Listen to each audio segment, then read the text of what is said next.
నమస్తే అండి అందరికీ. మునగాకుని మీకు ఒక మంచి టిప్ చెప్తున్నాను.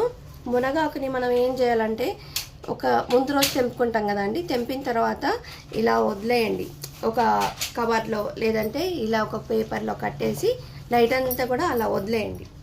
వదిలేసిన తర్వాత నెక్స్ట్ డే అంటే నెక్స్ట్ డేనే ఆ రోజు మీరు ఏం చేయాలంటే ఇలా ముందే వేసుకొని మీరు ఇలా అంటే చాలండి, అన్నీ ఊడిపోతాయి, ఆకులు వాటికి అవి ఊడిపోతాయి. ఇప్పటిదాకా ఇలాగే చేశాను.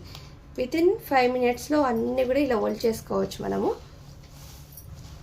ఇలా పెట్టేసుకుంటాం కదా, ఇదిగోండి. మనం ఇలా అంటే చాలు, మొత్తం కూడా ఆకు అలాగే ఇవన్నీ కూడా పక్కన ఉండిపోతాయి అన్నమాట.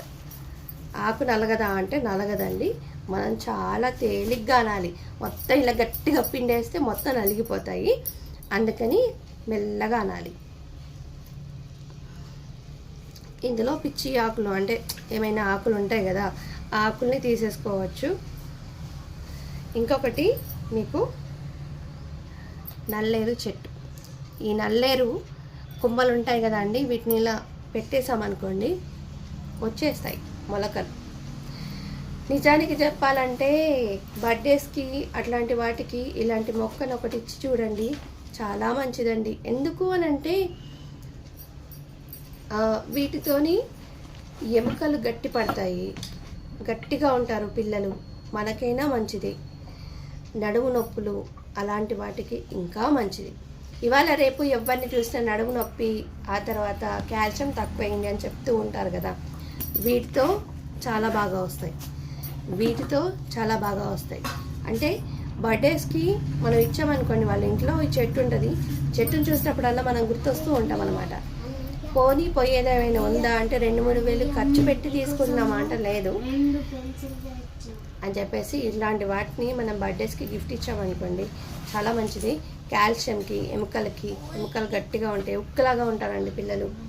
ఇట్లాంటి వాటికి మనము అంటే కొంచెం చిన్నప్పటి నుంచి పిల్లలకి మనం అన్నీ వాళ్ళకి చెప్తూ ఉంటే తెలుస్తాయి కదా. ఎందుకంటే ఇవాళ రేపు పిల్లలు వట్టిగా ఇట్లా పడిపోతే చాలండి, బోన్స్ అన్నీ ఇరిగిపోతున్నాయి. అట్లాంటి ఫుడ్స్ తినకుండా ఇలాంటి ఫుడ్స్ పెట్టండి పిల్లలకి. ఇదైతే డైలీ పిల్లలకి శాఖల్లో కరివేపాకులాగా వేశారనుకోండి, చాలా మంచిది. ఏంటి పెన్సిల్ కొనిచ్చిన కదా, ఇస్తా. పెన్సిల్ తీసుకొచ్చిన ఆ పెన్సిల్ ఇవ్వాలంట. ఇప్పుడు ఇద్దరు నిల్చున్నారు నా కోసం, డ్యాన్సులు కూడా చేస్తున్నారు.